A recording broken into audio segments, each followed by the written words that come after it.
Bien, bonjour à tous. Aujourd'hui, on va faire un petit topo sur les calques, un petit tuto.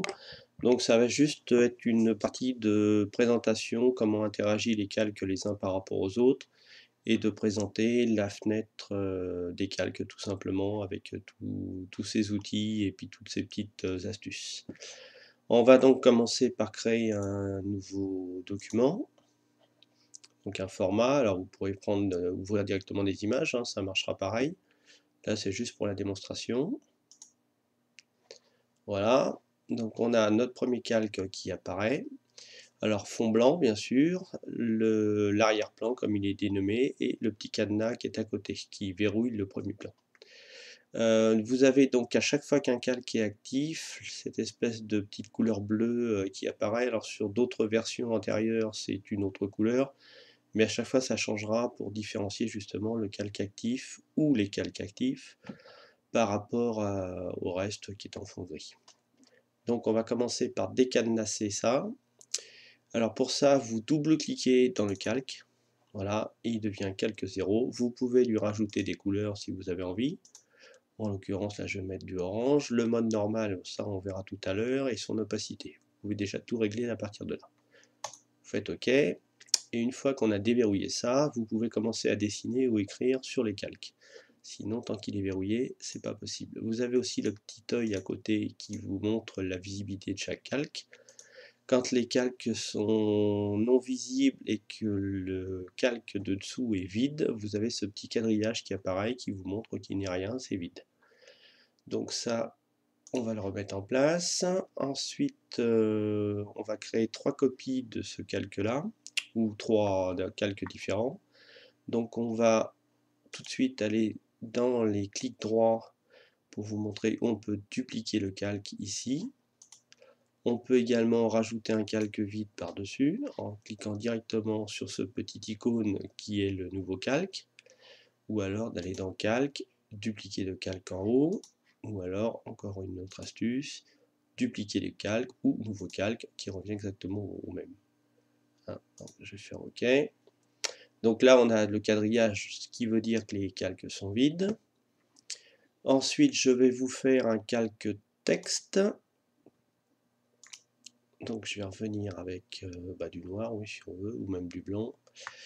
La police, c'est bon. Je vais écrire donc mon petit texte. Donc pour l'instant, il n'y a rien qui se passe.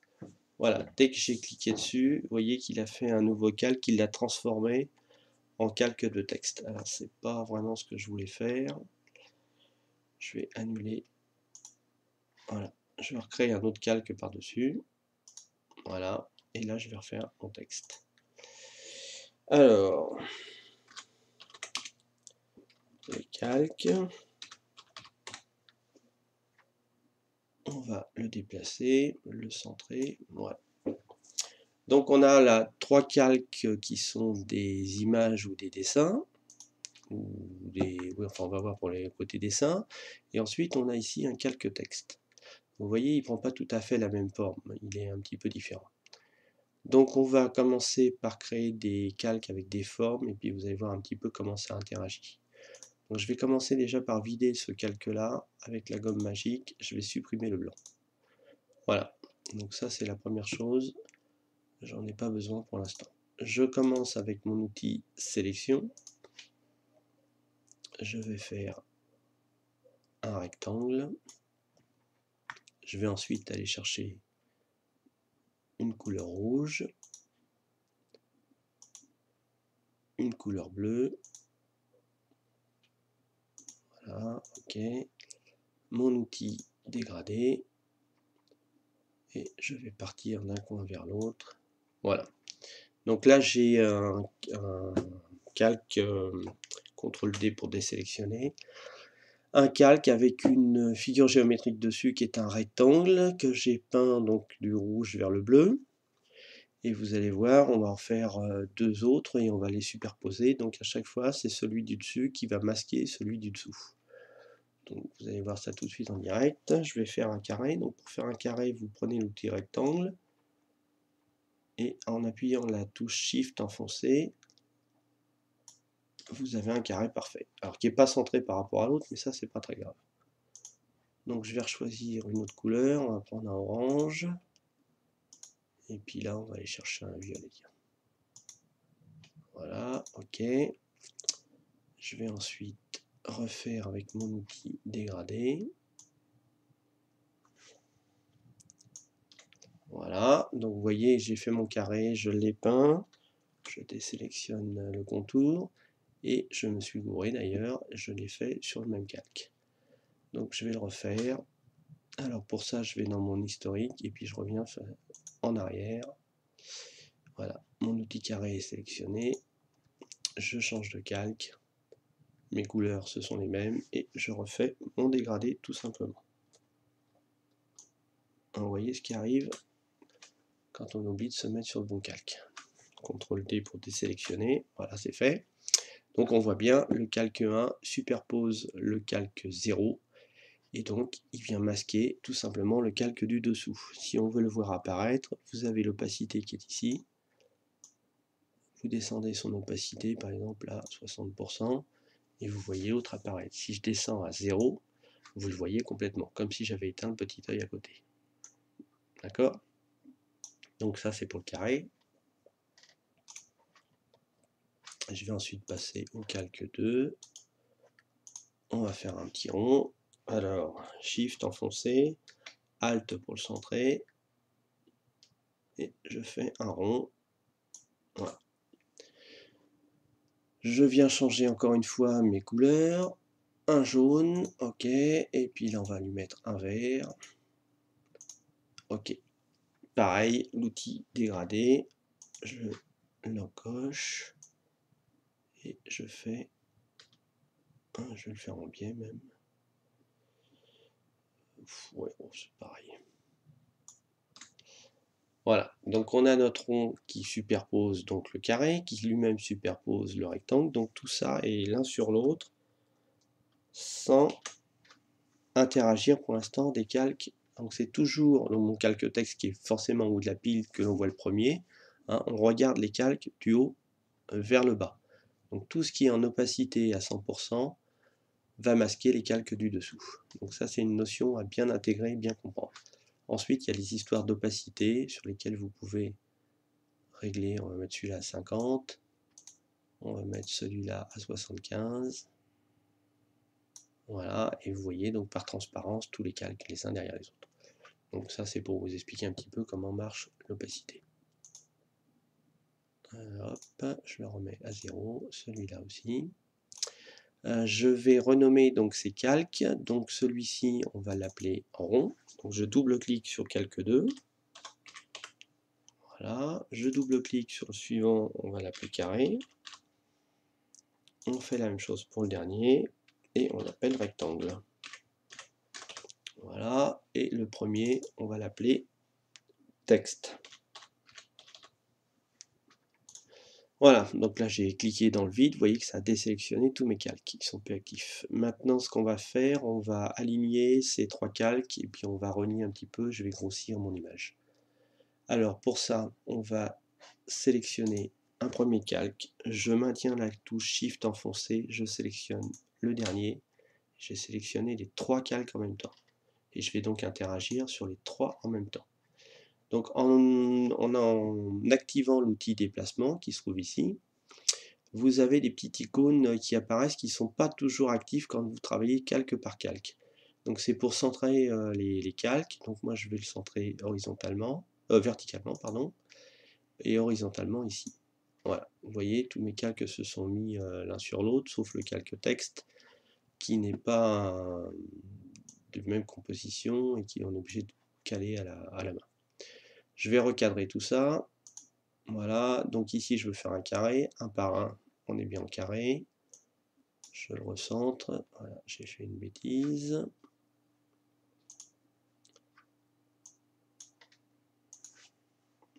Un par un, voilà.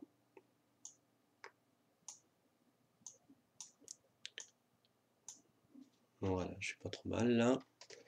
Je valide le tout et je grossis mon image, comme ça vous verrez mieux. C'est uniquement pour ça que j'ai fait ça. Donc on a fait le recadrage. Maintenant on va faire le tour de la palette de la fenêtre qui est ici, qui est active. Et pour ça on va commencer. Alors le type je m'en sers quasiment jamais. Je vais vous montrer à côté, vous avez des filtres pour trier les calques plus facilement. Alors le premier c'est les images. Donc on retrouve bien nos 3 images, il est coché. Je le décoche. Ça, ce sont les filtres pour les calques de réglage. Pour l'instant, j'en ai pas, donc on ne peut pas les voir. Le calque texte, j'en ai un, je clique dessus, il apparaît tout seul. Les autres ne partent pas, c'est juste pour faire du tri. Les calques vectoriels, et puis ensuite les objets dynamiques. Donc comme j'en ai pas non plus, on en parlera plus tard. Ensuite, vous avez ici le type de mode de fusion. Alors ça, c'est assez important pour la suite des événements. C'est avec ça qu'on joue et qu'on vient interférer les calques les uns dans les autres. Alors ce que fait le mode de... On va faire par exemple le mode produit, et bien tout simplement il prend les valeurs des pixels et il les multiplie les unes par des autres. Il peut les soustraire, il peut les additionner, il peut les mélanger, il peut aller chercher les valeurs les plus fortes, les valeurs les plus faibles. Donc il y a tout un tas de produits, de choses qui peuvent se faire. Je vous conseille de vous amuser à les prendre un par un et puis de regarder un petit peu ce qui se passe. Donc là j'en ai mis un en incrustation. Je vais en mettre un en incrustation. Voilà, vous voyez que ça change du tout au tout et ça interagit les uns sur les autres. Et là on voit un petit peu par transparence, mais vous voyez qu'il y a des effets de couleur qui changent. Alors le vert reste bien vert, par contre ça se mélange avec celui du dessous et ainsi de suite. Donc je vais revenir sur le normal. Voilà, je vais même remettre ça à 100%. Ensuite, on va voir, donc l'opacité, on en a parlé tout à l'heure. Le menu déroulant des calques, donc il se trouve ici en haut à droite.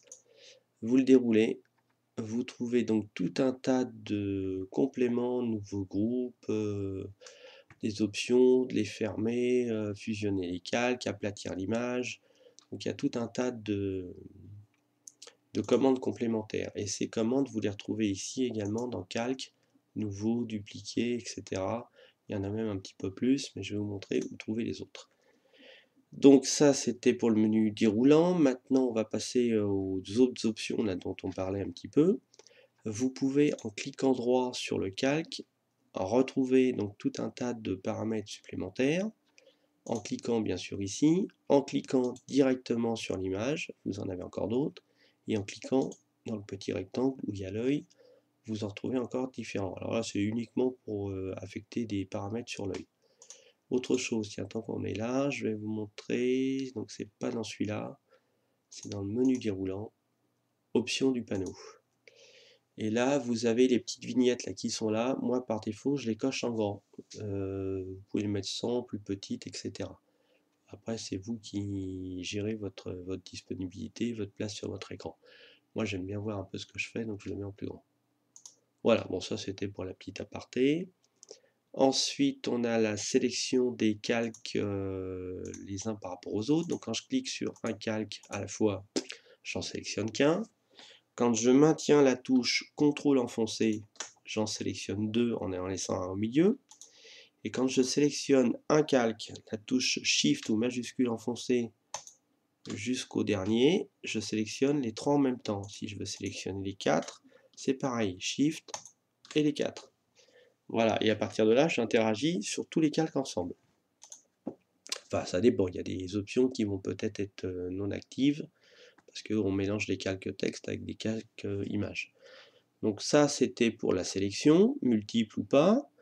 Vous avez ensuite la barre d'outils qui est en partie basse, donc on va balayer les outils un par un. Le mode de corbeille, alors tout simplement, je vais vous faire CTRL-J qui est le duplication, moi c'est la touche raccourcie que je vous conseille de mémoriser pour aller plus vite. Donc j'ai multiplié mon calque en copie. Si je veux le supprimer, j'appuie sur la poubelle, je recommence, CTRL-J, ou je le prends, je le maintiens enfoncé, je glisse vers la poubelle. Voilà. Ça marchera pour tout ce que vous prendrez, ou si vous voulez supprimer l'image, si on avait d'autres paramètres derrière, on les prend, on les glisse, et ça le supprime. La corbeille, c'est pas l'icône le plus compliqué. Vous avez à côté ensuite créer un calque. Alors ce sont des calques vierges, on l'a fait tout à l'heure. Donc vous retrouvez donc le calque 1 qui est vide bien sûr. Vous avez ensuite la possibilité aussi de cliquer, de maintenir enfoncé. Et comme pour la poubelle, vous venez sur le calque. Et voilà, il vous fait encore une copie du calque précédent. Donc voilà, je vous montre aussi en interagissant sur les deux calques sélectionnés, je les prends tous les deux, je les mets à la poubelle. Vous avez ensuite créé un groupe. Alors pour créer un groupe, je vais vous montrer un truc, il y a deux façons de faire. Soit je clique dessus, je crée un groupe, je suis obligé de sélectionner les trois et de les glisser dans le groupe, et que ça fait un petit décalage. Je peux masquer à volonté après ce groupe. Je vais revenir légèrement en arrière. Voilà, je supprime le groupe. Ou alors, vous avez l'option la plus rapide. Vous sélectionnez les trois, CTRL G. Alors, je sais que ça fait beaucoup de raccourcis, mais c'est des choses à savoir. Si vous commencez à manipuler un peu Photoshop, il va falloir y passer. Sinon, vous perdez trop de temps à chercher où sont vos outils, savoir comment. Il va faut vous faire un pense-bête, et puis petit à petit, vous allez voir, ça vient. Donc on a le groupe 1, je le déroule et mes trois calques se sont mis automatiquement dedans. Donc je vous rappelle la commande CTRL G. Donc ça c'était pour le groupe. Ensuite on a les calques de réglage. Alors ça c'est super. On a donc les niveaux, les courbes, noir et blanc, les filtres photos, les mélangeurs de couches que vous voulez dedans. Donc je vais vous montrer un peu comment ça interagit. Je vais me mettre sur le carré. On va faire directement un filtre noir et blanc. Et là, il a, comme pour le reste, dès que c'est le calque du dessus, au-dessus de la pile, tout est contaminé en dessous. Là, j'ai interféré le calque noir et blanc en dessous le rond vert. On voit que le rond vert, il est resté, enfin vert et jaune, il est resté en place. Par contre, tout ce qui est en dessous est devenu noir et blanc, enfin avec des zones de gris bien sûr. Si je décoche, voilà, on voit bien. Alors vous n'avez plus de notion vraiment de dégradé, même si elle existe, c'est qu'on doit avoir deux valeurs très proches l'une de l'autre au niveau des gris. Et là on voit un petit peu gris foncé vers un gris un peu plus clair. Donc voilà un peu le noir et blanc. Alors c'est un calque de réglage. Alors l'avantage de ce calque de réglage, je ne vous ai pas montré la petite fenêtre qui est liée. J'ai des paramètres qui sont ici, que je peux interférer. Alors on voyait que les gris tout à l'heure étaient très proches l'un de l'autre, il suffit de les bouger. Vous voyez, on voit bien la différence. Pour les rouges, c'est pareil. Les bleus, on peut les accentuer, les diminuer. Je vous montre en dessous. Voilà, vous voyez, j'ai accentué le rouge et le bleu. Ils deviennent presque noirs et on n'a plus du tout le même effet par rapport à ça. Donc ça, c'est des calques de réglage. Pareil ici. On ferme la fenêtre, il n'y a aucun problème. Et puis, je ne suis pas content de mon réglage. Je reviens dessus tout simplement en double cliquant. La fenêtre réapparaît. Et là, je remets mes curseurs soit à 0, soit les remettre à une autre valeur comme on veut. Donc voilà, on est revenu à l'initial, mais j'aurais pu très bien remodifier tout ça. Donc ça, c'est pour les calques de réglage. Donc je vais l'éteindre. Je reviens avec mon petit rond vert par-dessus. J'ai ensuite les masques de fusion. Donc ça, c'est pareil. Alors par défaut, vous voyez, il en a mis un à côté du calque de réglage. On va en rajouter sur les autres et on va voir ce que ça fait. Alors je vais en rajouter un sur le carré et un sur le rond. Donc vous voyez, vous devez aussi avoir un petit surlignage tout autour de carré blanc qui vous indique que le masque de fusion est actif. Si vous cliquez sur l'image, vous voyez que c'est l'image qui est active. Donc faire attention, si on fait un masque, il faut qu'il soit actif. Alors maintenant, pour travailler sur les masques, c'est pas très compliqué, il faut savoir deux choses. Ça travaille en noir et en blanc. Donc tout ce qui sera calque blanc, enfin masque blanc comme celui-là, vous voyez à travers, donc on voit bien nos couleurs.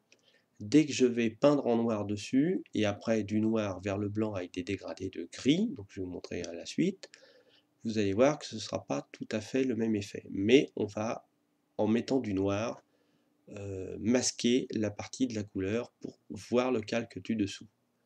Donc je vais faire ça avec mon outil pinceau. Donc je vais cliquer au hasard dessus. Hop, je peins en blanc forcément, ça ne fait pas. Voilà, là j'ai fait donc un petit boulon en noir. Et bien ce petit boulon, il est quelque part ici et il laisse voir la zone quelque part ici. Je vais le faire aussi là, voilà. Et à chaque fois, je peux peindre, faire ce que je veux, et je vois apparaître le calque du dessous. Donc on voit bien, je n'ai ni peint, ni gommé la vignette du départ. Hein, enfin, l'image du départ. On est vraiment, si je fais désactiver le masque, donc je clique droit dessus, voilà, mon masque, enfin mon image n'a pas du tout été altérée ni modifiée. C'est uniquement pour faire voir le calque du dessous. D'accord, enfin tous les calques du dessous d'ailleurs. S'il y avait des masques intermédiaires ici, ce que je vais faire tout de suite, vous allez voir que ça interfère. Donc là je vais faire un dégradé. On va le faire en biais, voilà. Donc je suis parti du noir pur vers le blanc pur. Donc on a une zone, vous voyez, qui est vide. Et on commence à apercevoir de la transparence. Plus le gris devient foncé, plus la transparence devient opaque, pour finir avec du noir, enfin du blanc à 100% qui révèle la couleur à 100%. Donc si vous voulez voir aussi les calques, enfin les masques de fusion, vous maintenez la touche Alt enfoncée, vous cliquez dessus et vous voyez votre effet. Si je le trouve pas assez concentré, ben je peux le refaire. Voilà. Donc on va voir un peu le résultat. Vous voyez, très, très transparent ici, même quasiment en blanc. Une toute petite zone de transparence et ensuite on revient avec la couleur à 100%. Je vais réactiver mon vert. Je vais réactiver clic droit donc sur le masque de fusion. Activer le masque. Voilà. Et si je fais appliquer le masque, alors là par contre je vais détruire mon image. Donc on voit le rond qui est dessus et on peut le... Alors je vais le déplacer. Vous voyez à travers. Alors vous voyez que je peux déplacer un calque comme je veux aussi. D'accord? Donc voilà un petit peu comment fonctionnent les masques de fusion. Il ne faut pas en avoir peur. On peint en blanc, on voit le masque à 100%. On peint en noir, on voit le calque du dessous. Et ainsi de suite. Donc ça c'était pour la partie masque. Ensuite je vais passer à la partie fonction. Donc je vais supprimer ce masque. Celui-là je vais le supprimer. Ça aussi. Pour les calques de fonction, donc je vais vous montrer un petit peu sur l'outil texte. On va mettre le texte, d'ailleurs on va le passer en blanc.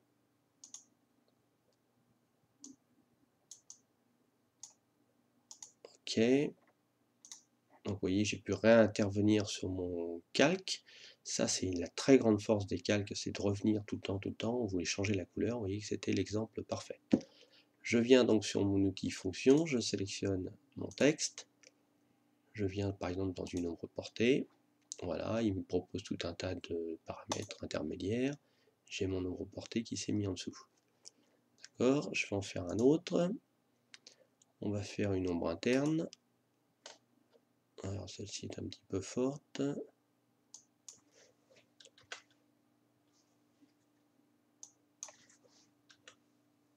Voilà. Ok, donc j'ai changé mes paramètres. On voit bien donc mes calques avec mon ombre interne et mon ombre portée. Donc maintenant je vois les effets qui se sont mis donc, sous ma vignette du calque. Avec des petits yeux, je peux les ouvrir, les fermer comme je veux. Je peux les prendre un par un, les ouvrir et les fermer également. Donc toujours dans les calques, je reclique dessus, je reviens et je peux toujours modifier mes paramètres et faire autrement si j'en ai envie. Donc vous voyez que c'est quand même très pratique. Ça c'est le côté avantageux des calques. Ensuite on va parler du chaînage qui est à côté. Alors tout à l'heure vous avez vu que j'ai pu déplacer mon rond vert. Je peux déplacer mon carré. Et bien je veux lier les deux ensemble. Je les sélectionne tous les deux. Je les chaîne. Et à partir de là, les deux se déplacent ensemble. Même si je décoche les autres, vous voyez, ils sont activés, enchaînés. On ne peut plus les séparer, sauf de les sélectionner et de les déchaîner. le fais là, ce sera mieux. Voilà. Et là, on redevient donc avec, hop, j'ai sélectionné les deux. Si je vais en bouger qu'un par rapport à l'autre, j'ai aucun souci. Donc ça, c'est pour le chaînage. Maintenant, on va voir une autre option qui est un petit peu cachée. C'est l'écrêtage d'un calque l'un sur l'autre. Donc on a fait tout à l'heure le noir et blanc, j'aurais pas dû l'enlever, tiens. On va le refaire. Filtre noir et blanc. Donc vous avez vu tout à l'heure sur ce filtre, on a les deux calques, celui-ci et celui-ci, qui sont passés en noir et blanc. Je ne veux en affecter qu'un seul, et notamment celui qui est juste en dessous. Vous ne pourrez pas affecter ce calque-là avec celui-ci, il faudra déplacer. Pour déplacer, il suffit de prendre le calque, de le faire glisser, il y a une double barre là qui apparaît, et il se positionne à la place où vous voulez. D'accord? Donc je le remets ici. Donc je vais affecter mon noir et blanc que sur mon carré. Alors pour ça, je clique dessus, et vous avez créé un masque d'écrêtage. Vous cliquez dessus, voilà. Mon calque est passé en gris, et on voit que derrière, mon dernier calque en dessous est resté en couleur. Donc ça, c'est un écrêtage qui se fait sur des calques de réglage. On peut faire également un calque d'image l'un par rapport à l'autre. Je vais vous montrer un peu ce que ça fait. Vous en aurez besoin pour la séance que va préparer Nathalie pour les doubles expositions, parce qu'on va mélanger les calques comme ça. Ça va faire des effets très intéressants. Donc je vais vous montrer ça sur deux calques l'un par rapport à l'autre. Vous verrez que la chose n'est pas la même. Là, vous voyez que le carré est resté entier et que le rectangle aussi. Alors, pour supprimer ça, soit vous cliquez droit et vous annulez le masque d'écrêtage, soit vous enfoncez encore une fois avec une touche raccourcie, la touche Alt enfoncée, vous venez entre les deux et vous voyez, il y a une petite flèche avec un petit carré. Alors avant, c'était une petite flèche avec deux petits ronds, un noir, un blanc, donc ça dépend de la version que vous avez. Vous cliquez dedans, clac, c'est apparu, la petite flèche s'est mise là, ça veut dire que ce calque-là est lié avec celui-ci et n'affecte que celui-ci. Et si je veux l'enlever, eh bien je fais la touche Alt toujours enfoncée, je reviens entre les deux, vous voyez que la petite flèche est barrée, je clique, il se défait. Voilà, donc ça c'était pour le masque d'écrêtage, je le remets à la poubelle et je vais vous le montrer d'une image sur une autre image. Voilà, vous voyez que ça a renié toutes les parties qui sont en dessous. Donc je vais faire la même chose pour celui-là. Voilà, et là donc on a renié toutes les parties qui étaient là. Alors, je peux intervertir les ordres. Vous voyez celui-là est repassé dessus. Je vais enlever l'écrêtage, enfin il s'est enlevé tout seul d'ailleurs. Je l'écrète sur celui-là. Je vais même mettre le rond en dessous. Je vais écrêter celui-là sur celui-là. Et celui-là, alors, clic droit, pourquoi est-ce qu'il ne veut pas s'écrêter lui? J'ai fait un truc qui n'est pas dans le bon ordre. Oui, j'ai viré le truc du groupe. Voilà. Voilà. Donc vous voyez que maintenant, il n'y a que le rond qui a été pris en compte et tous les pixels qui sont sur les côtés ont été écrêtés par rapport à la dernière fois. Donc ça, c'est la petite notion qu'il va falloir intégrer pour l'exercice qu'on va faire plus tard. Bon, c'est pas très compliqué non plus. Alors, je l'ai défait. Ensuite, on va... Alors, pour la touche raccourci aussi, pour faire un écrêtage direct, vous sélectionnez votre calque, c'est la touche CTRL ALT G. Voilà, donc ça marche directement. Bon, enfin, moi, j'aime mieux la petite astuce avec la touche ALT et vous venez glisser entre les deux. D'accord? Donc ça, c'était juste. Celui-là, je ne le retiens pas, je vous le dis, mais il n'est pas essentiel. Ensuite, on va parler des objets dynamiques. Alors là aussi, c'est encore une autre notion. On va retrouver un petit peu ce qu'on a ici sur les effets, mais calque par calque. Donc je vais sélectionner mon calque, je vais cliquer droit à côté, convertir en objet dynamique. Vous avez un petit icône là qui apparaît, je vais le faire sur l'autre. Alors je vais le faire d'une autre manière. Vous allez aller dans Filtre, Convertir pour objet dynamique. Toujours pareil. Vous allez sur celui-là, vous l'avez aussi ici, convertir pour objet dynamique. Voilà, donc c'est toujours la même fonction. Et je vais même le faire sur le mode texte, vous allez voir que les effets vont disparaître. Alors, convertir en objet dynamique. Voilà, donc là j'ai mon texte qui est là, j'ai mon petit icône, et qu'est-ce que fait cet objet dynamique? Donc ça va me permettre, dans un premier temps, je vais remettre ça dans l'ordre, d'aller faire, alors je vais faire une ombre portée, une ombre interne plutôt, ok. Je vais vous montrer un petit peu ce que ça fait. Donc là on est bien d'accord, hein, je reviens dessus autant de fois que je veux. Sur celui-ci, je vais lui faire un filtre. Je vais faire une déformation et une ondulation. Donc vous voyez, je change un petit peu tout ça. Ok, donc j'ai une ondulation qui s'est faite dessus, on voit les taches qui sont derrière. Je vais en faire un autre ici. J'ai fait un effet exprès pour que vous puissiez voir comment ça va s'articuler. Donc filtre, toujours déformation, et je vais aller dans tourbillon. Voilà, je vais faire une belle spirale verte et jaune. Ok, on voit ma spirale. Donc vous voyez un petit peu, ça s'est remis avec un carré en dessous, plus le tourbillon. Toujours pareil avec le même principe que les effets, avec des yeux, vous pouvez ouvrir, fermer indépendamment, sans souci. Vous voyez que ça a tout petit peu, enfin ça n'a pas altéré l'ombre interne. C'est complètement dissocié, c'est pour ça que j'avais mis les deux. Je veux changer mon effet ou rajouter un autre effet derrière, un autre filtre. Donc je recommence, déformation, toujours un tourbillon. Alors je suis pas sur mon calque. Voilà, filtre, déformation, tourbillon. Voilà, donc j'ai un beau tourbillon qui est là. Donc vous voyez ce qui dépasse un petit peu. On peut fusionner les calques hein, pour faire cet effet, faire ce qu'on veut. Et puis je me suis trompé de sens, je voulais qu'il tourne dans l'autre sens. Donc il suffit pour ça de recliquer sur tourbillon et je change la valeur, tout simplement. Ok, hein, on peut le faire aussi sur la zone de texte.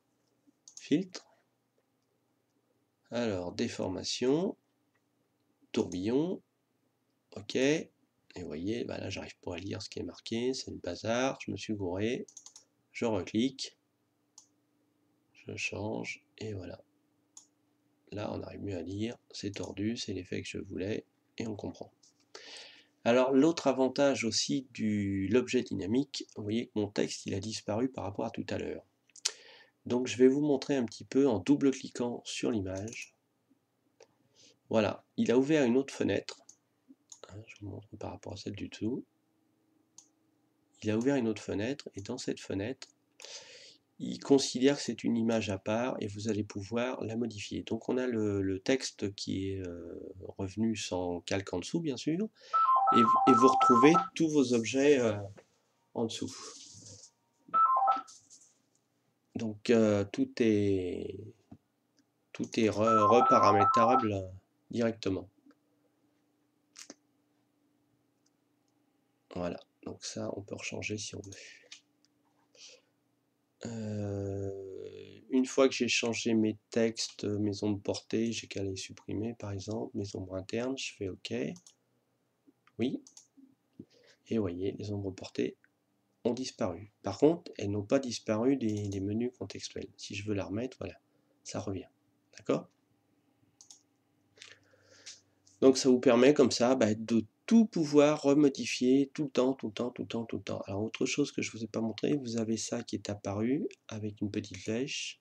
Cette petite flèche permet de réduire toutes les subdivisions qu'il y a en dessous, des effets, des filtres et autres. Et on se retrouve donc avec notre truc un peu plus simplifié. Voilà, donc je pense qu'on a fait le tour. Si vous voulez arrêter aussi les filtres dynamiques, et bien tout simplement, vous allez, hop, pardon, je me suis trompé, ici, et c'est pixeliser le calque. Voilà, c'est l'effet inverse. On revient, vous voyez que l'icône a disparu. Par contre, je ne peux plus bouger à aucun moment. Une fois que j'ai pixelisé, c'est terminé, je ne peux plus reparamétrer, j'ai plus la petite fonction qui est là. Bon, bah, je pense qu'on a fait le tour de la question. Si vous avez des questions complémentaires, n'hésitez pas à m'appeler ou m'envoyer un mail. Et puis j'essaierai de répondre par rapport à vos questions. Voilà, merci, à bientôt, bon courage.